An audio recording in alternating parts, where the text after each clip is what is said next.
For builders and everybody out there that is, founding a business, you can't have it where the stars are aligned. You can't have it of like, at least in this particular instance with this conversation, it was connecting, my message with broadcasting. This guy was saying, he's worked with several people of where, somebody will write a book, and then as soon as they write the book, then they want to be able to have the conversation to be able to present and promote their book. When he's like, that needed to happen a long time ago. I'll switch to mine. You need to be able to lace those tracks and be able to explain, like, what specifically are you going to do? What are you going to be able to solve? What problems are, that are currently there that might not be able to be solved in the market?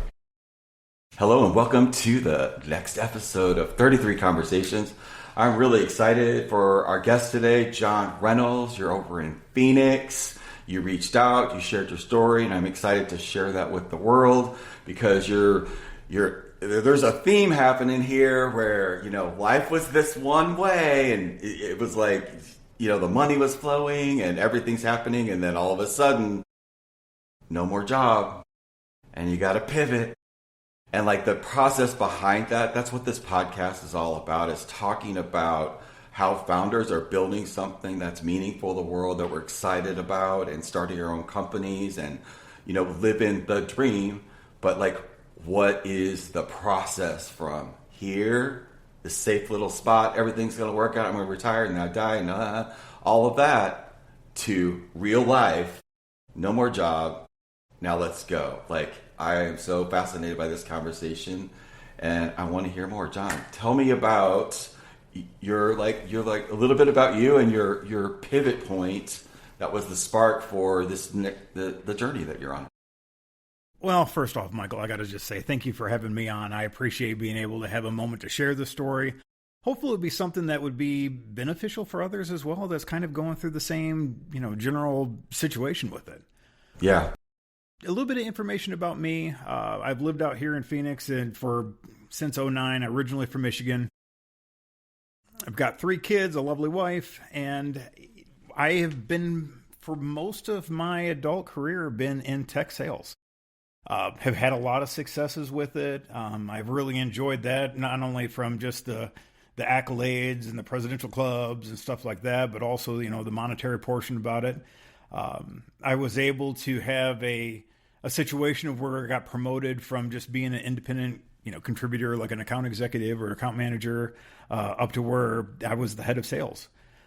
Built a team out and was helping in part with a business that was originally, when I came on board, probably about $4.5 million in reoccurring revenue to, we got up to $33 million before I was done. Wow. But it was interesting as we were, talking a little bit prior even to the show, you can find yourself in a lot of different circumstances. I've always been that kid, originally, and then that guy of where I always had to have a side hustle. I was the kid with the lemonade stand. I sold Airheads in junior high. I always had to have where there was, that side hustle that was going. But when I was an adult, especially these last, I'll say 10 years or so, it's still that itch. It's still that wanting to build something. You might also say portions of it might be that just general imposter syndrome, but I think that's a pretty easy cop-out, at least with my particular instance I was finding myself in. As of probably about a year and a half ago, I found myself in those golden handcuffs. It was one of those of where, I wanted to start this additional business. I wanted to work on this additional project. I wanted to have it where we could do, whatever it may be. But then I look at what my hourly rate was, and it's like, it doesn't make sense. I mean, I could spend, months trying to get something off the ground that might equate to zero, or I could just work an additional hour and I could make more money than that anyway. And it was interesting that was where I was being held up at until I wasn't. Until I wasn't. I got a question though. Did you ever feel before this happened, because I've been coaching people for a really long time, I know there's always like a whisper and then there's a tap on the shoulder before the rug gets pulled out from underneath you. Did you remember any of those sort of leading up to the carpet getting pulled out from underneath you? Well, I don't know if I could specifically say that. I mean, it was probably in those, general veins per se. Company I worked for, it was the 19 times that I got threatened to be fired was not a big deal. It was the 20th one that got me. But it's just kind of, it's just what some people deal with when you're dealing with small businesses and stuff. You might have a volatile CEO or something like that. But what I will say, and I have not said prior to this, I thought I was one of those where I couldn't be let go. I was too much of a staple. And I have found out in certain circumstances I was, but they decided to, rip the Band-Aid off anyway. And it, I guess, tore a lot of flesh for that company too. They just found out a year later. But at least of where I found myself, I went from, I don't have the time for this. It doesn't really make sense to, I've got a lot of time on my hands. I originally got into consulting, but it wasn't anything that I particularly was looking at doing. I left that company, and all of a sudden I found myself as a consultant because investment firms were reaching out to me. They were wanting to get into this particular market. I was working in middleware. They wanted to learn about it. They wanted to learn the independent verticals that are within that market. They wanted to know about the landscape of the competitors and so on. And it gave me that sandbox to where it was like, okay, I can see how this would be beneficial. It blows beyond that imposter syndrome because it's not me trying to present an idea saying, I hope somebody is willing to learn this or at least listen to, wow, they want to know my expertise and they're paying me for it.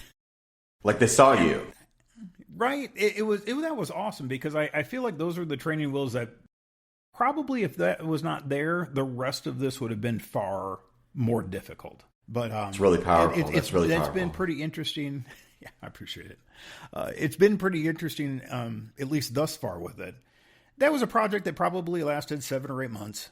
Afterwards, it was like, okay, I miss this particular market that I was in. It was in the middleware market. And then that was where I met with my brother-in-law, who's a full stack engineer, a buddy of ours that's also a full stack. They work for banks, and was like, this is what I would like to do. You guys are probably going to find this incredibly boring, but boring businesses make money. This is what I think we can do, and I can prove it to you that I can sell it. And that is where this product that we're now working on has been in development and going. It has been a fascinating ride thus far, but yeah, that's where we're kind of finding ourselves at the moment on this one, Michael. So you're coming out with a new product? So it's going to be in middleware. Like what is it? Okay. So just for the people listening that may not know what a middleware product is, just give them a little high-level context just so they know. Because they're probably all using them, but just not realizing it. Right. So the middleware market, if you want to look at it from the primary, it's MFT. It's Managed File Transfer. Okay. It's data movement. So this might be from workflows to automations to integrations. This might be of where one server is needing to get access to data from another server. It might be let's say a mortgage company that's needing to be able to get information from the person that's going to be buying a house. That middleware process of where data is moving is what my market was in. So with the company that I originally worked for, and kind of what I saw in the market just in general, all of these companies were trying to focus on the same, single quadrant of this pie chart. They're all wanting to have it where they're only dealing with the biggest customers, with the most users, with the most data, and it kind of feels like a lot of the little guys are kind of left in this situation. The other thing of what I always ran across is from a permissioning perspective, there was just major holes that I was seeing, not only from the one company, but from the market in general, of where banks might need to be able to have additional access. Healthcare might need to be able to have particular compliance controls and so on. And that has been just kind of this fun sandbox that we've been able to work with, is that I'm not coming in fresh on this one. It's something that I have sold. It's something that I have seen all the issues that that has been in the market. And we're able to build it from the ground up. So it's not going to be one of those cases of where, John, I understand that this is the customer request that you have, but it doesn't work with the code that we have, and, tough luck. And so it's been a thing that my buddies and I have been working on, and we are hoping to have it where it's going to be launched mid Q1 of next year. Wow. Okay.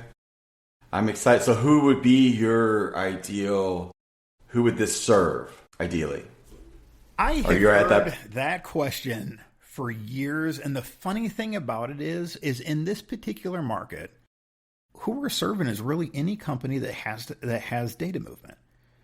It really doesn't particularly matter from a size perspective. It really doesn't matter from a vertical or a particular market perspective, because if you look at it independently, it's a single file that's going from point A to point B.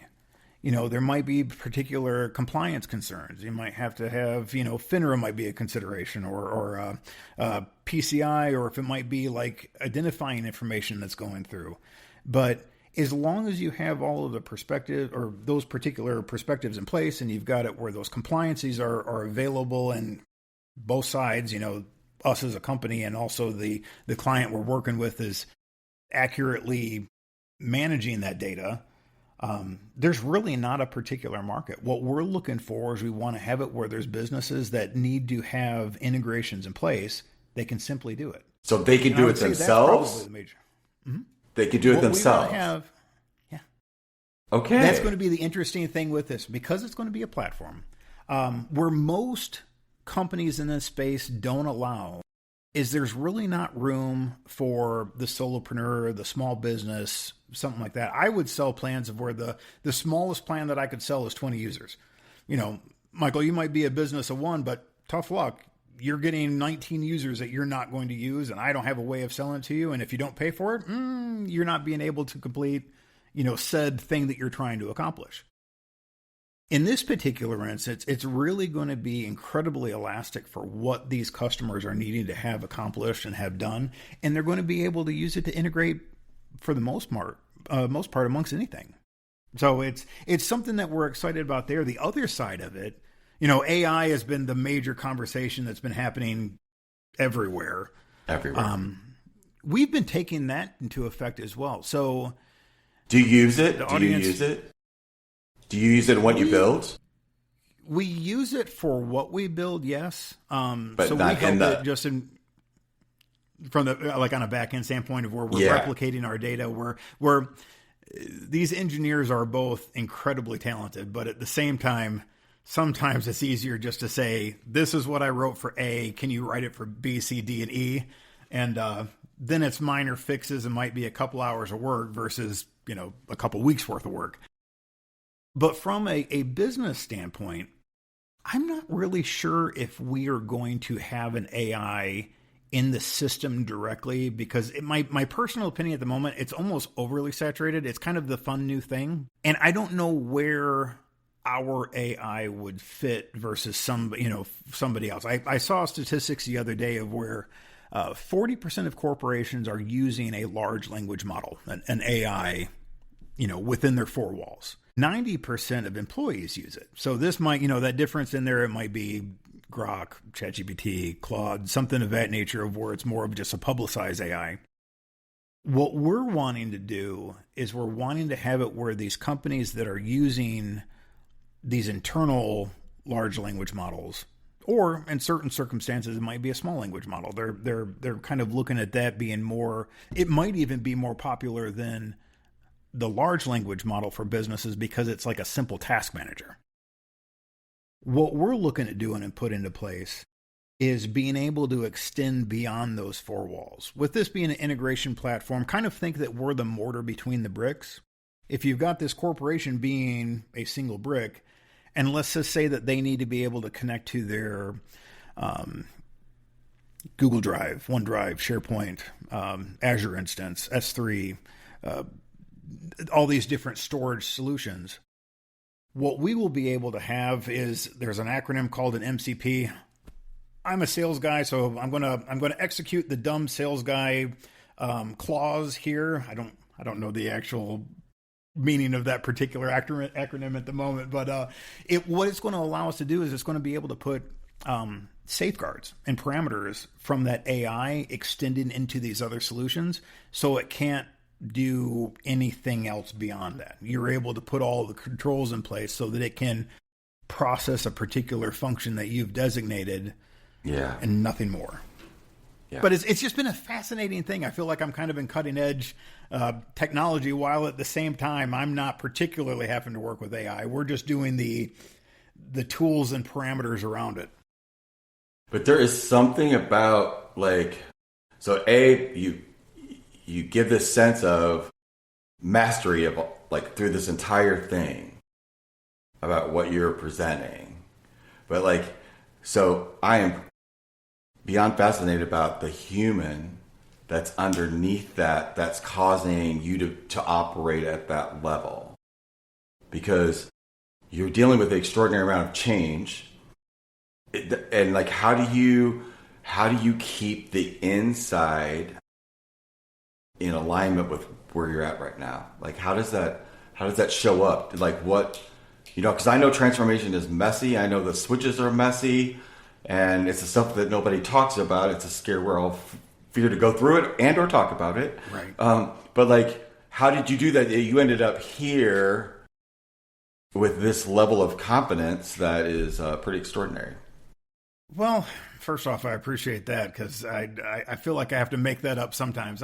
I'm assuming a lot of business owners, a lot of founders probably deal with that imposter syndrome, or wonder what could be, what if, the coulda, shoulda, wouldas. I definitely am susceptible to that, is just the same as anybody else. I think the confidence comes in play of where you've got to look at the logic side. The heart might lie, but it's I can see I was successful in this particular market prior. I can see that I was able to contribute with, not only from a sales revenue side, but also from a product development side. I was able to work with our customer success team, our product team. I was the one that, through a long story, became the sole sales engineer for this entire team, while also being the head of sales. You kind of have to look at those prior wins, and even if they're small prior wins, they still count for something. And what you're doing is you're just continuously stacking up the wins to allow you to get to the next step. And you might not be able to you might not be able to see the entire map. You might not be able to see how far you need to go, but at least if you know what the next step is, get it done. I think that's kind of the way that I've really looked at it, is that and there's always a next step, isn't there? Yes. There's always a next step, right? If you stop, there's a step. You may not be able to see the next one, but it's that one. But what you said, it's so, because you said you realized who you were inside that company without the identity of that company. I think that's something that a lot of people don't do, because they think that, so I'll give you the reverse. Yeah. I've always been an entrepreneur solo on some level, but there was a part of me for years that thought that the only way I would ever be successful was that I had somebody else in it with me, for safety, for whatever the reason was. Or I couldn't do it by myself, right? But I had all the ideas, but I needed other people to do the things.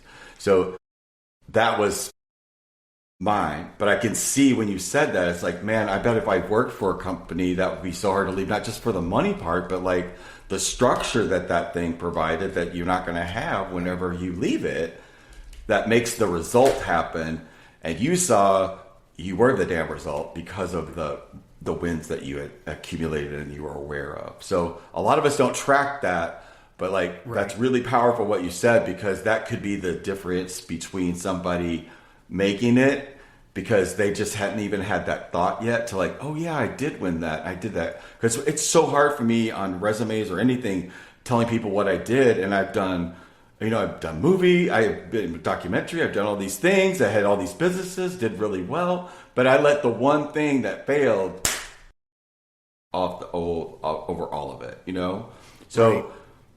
yeah. So thank you for speaking to that, because that's really, really, you have it, but like a lot of people don't. And I know that if I was listening to this, I would want to know what that was. So thank you for sharing that with me. Well, thank you. So, I appreciate it. I would add one thing to it is sometimes Sure, you just sure. have to fake it till you believe it yourself. I was brought up that way too. I mean, I get it, but as an energy Right. person and knowing the power of authenticity, Right. it's only going to get you so far. And if you're really going to go, you literally have to do that thing that you did. Well, it kind of did it for you, but Yeah. you took it and you shifted. That your ability to see who you were inside of that is, I think, made that process. It's what a lot of us, because I coach so many people, and the story is over and over again. The worth wasn't inside of you. I mean, the worth wasn't inside of me or the people that I used to coach. Like, there was a missing. So it was something that we're always trying to fix and put in. But like you had that, it's just a perception, and you had that ability to connect with. So I just want to point that that's really, really powerful, because a lot of people are going through this. I mean, just this week, 14,000 people at Amazon are now having the same conversation. Like, what's next steps for me? You know, like, Is it 14th? I thought I heard latest it was like 47. I could be completely wrong. The initial, I did hear that too, but the initial thing that actually is report 14K, and they're execs. So yeah, they're all going to be looking for something too. Yeah. And you know what? The world, I don't think there's too many. I think we need all of us. Like, we all have a piece of the puzzle to create whatever it is. Like, the things I grew up thinking that were there to support us and take care of us, and that's not true. It's not there. It's plain evident now. Like, they don't even hide it. Like, yeah, no healthcare. No. And yeah, it's like at some point, like somebody just posted they went from like $900 or $93 a month to now $900 a month for their insurance. I'm like, and I just happened to think, like, you know what? Let me just look up. And what the top 3 companies in healthcare was: United, CVS, and I forgot what the other one was. But the top 3 were $37 billion in profit last year. Billion profit. So the problem's not that. The problem is, why the hell do we allow, as human beings, to allow this to exist? And that it's going to take something, but it's like one at a time. People seeing stories of stepping out of like what life taught us to be, and becoming the thing that lights you up, like how you're lit up about. Because even though I don't know what you got planned going on under there, but I know it's something really fun, because you've got so much passion about it. And the same thing with, I think all builders have the passion, or we wouldn't be doing it. But at the same time, it's also now it's always thinking about what world is going to be here when this is ready to, land. Because it's shifting so fast. If I could add a portion to that one, Michael, because I had a prior conversation today that hits that perfectly. Okay. For builders and everybody out there that is, founding a business, you can't have it where the stars are aligned. You can't have it of like, at least in this particular instance with this conversation, it was connecting, my message with broadcasting. This guy was saying, he's worked with several people of where, somebody will write a book, and then as soon as they write the book, then they want to be able to have the conversation to be able to present and promote their book. When he's like, that needed to happen a long time ago. You need to be able to, I'll switch to mine.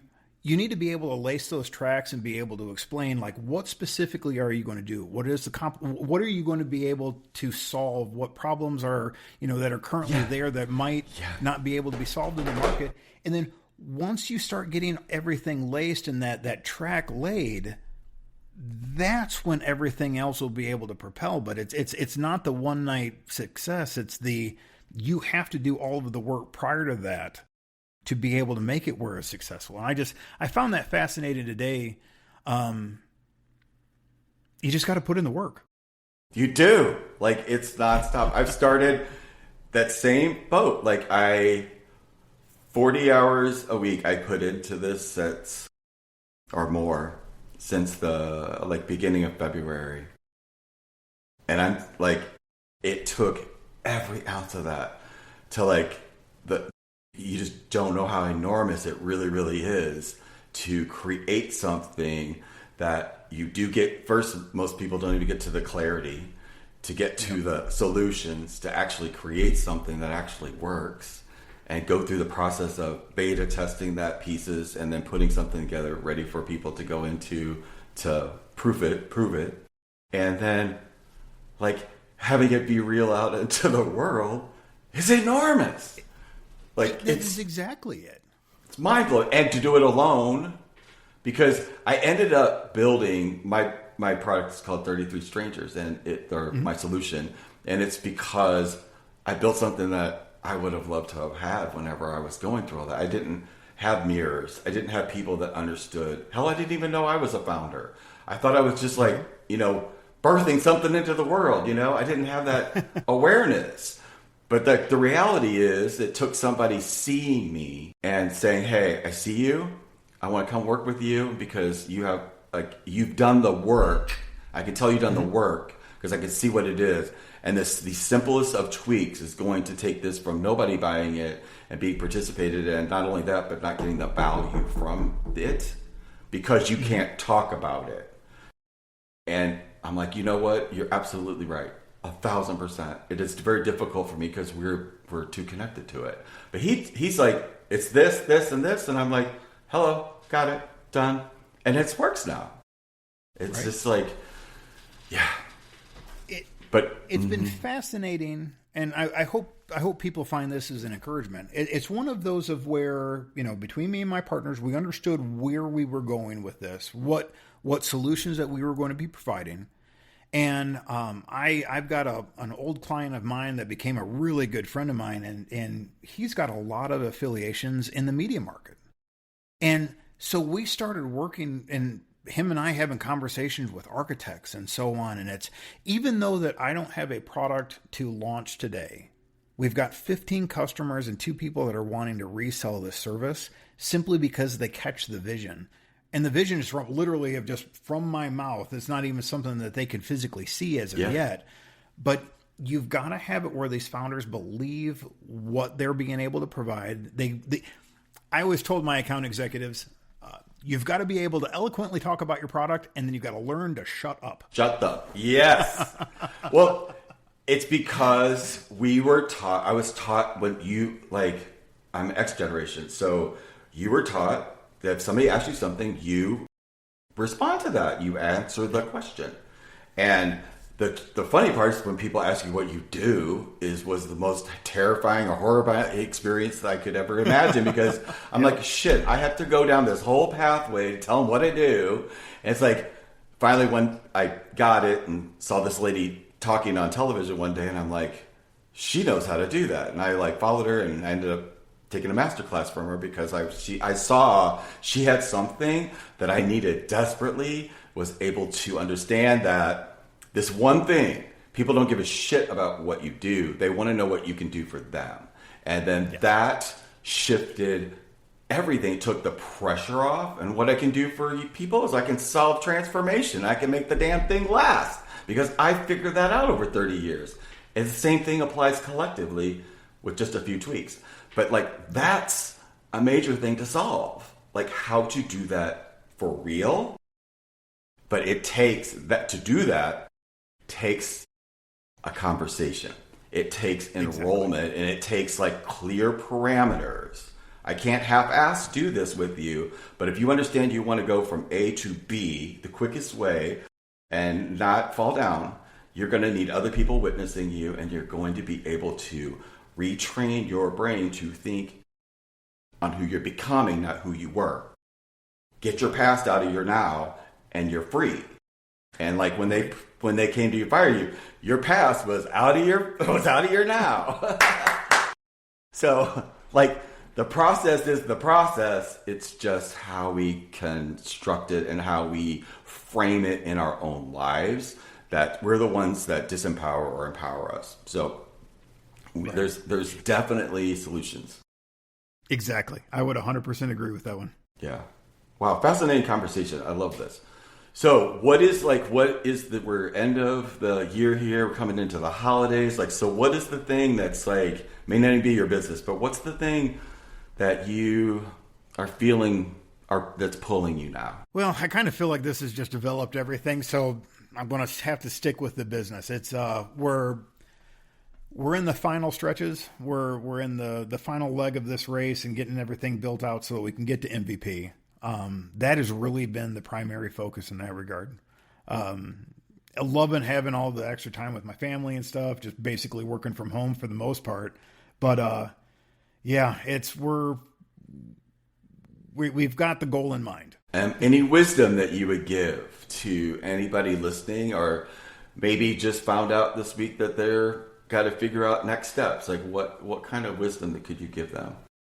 Well, I would say it's probably outside of the business realm on this one. Please go. You got to always make sure you have your emergency fund, because who knows what's going to happen. I thought I was dead set in a location of where it would be nearly impossible to get rid of me. And then the next morning I found myself with nothing. Be wise with money, be wise with leverage. Don't take on too many risks, because that can definitely hinder any type of leap or business venture that you might find yourself, with. You want to make sure that you're just continuously in alignment for that. That's at least of what I have personally seen, and it allows you to be, fairly elastic as things come along. It's never going to be perfect. It's never going to be a straight line.